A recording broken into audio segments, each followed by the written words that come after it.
Americans have long seen their soul, their failures, and their triumphs through their writers. No other country has produced such a noble body of literature as the United States.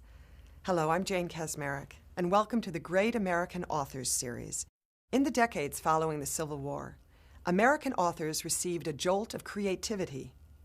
The American voice no longer emanated just from the East Coast intellectual establishment. It arose from the banks of Mark Twain's Mississippi, from the meatpacking plants of Upton Sinclair's Chicago, from the heartland of Willa Cather and Sherwood Anderson, and the west coast of Jack London.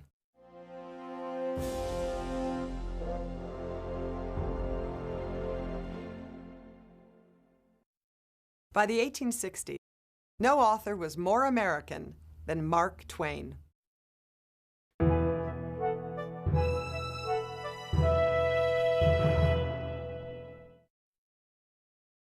Persons attempting to find a motive in this narrative will be prosecuted.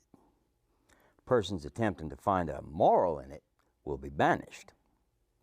Persons attempting to find a plot in it will be shot.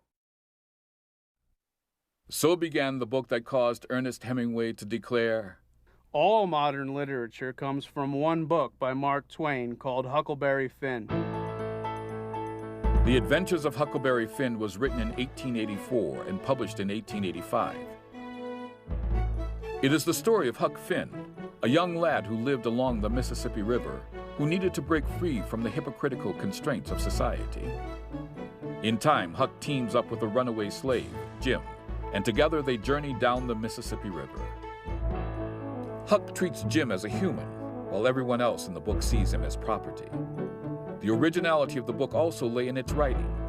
Its characters used colloquial language and employed satire to show the shortcomings of 19th century American life.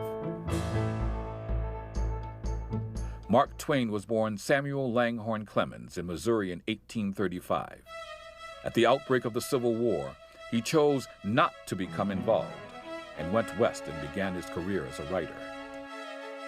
America's great writers in the 2 decades before the Civil War, Poe, Emerson, Melville, Whitman, and Stowe, put the American reflection into literature for the first time. Then in the last quarter of the 19th century, Twain became part of a new cadre of American writers: Henry James, Russell Lowell, and Bret Harte. Their writing was more realistic, dealing directly with social themes and the inner urgings of characters.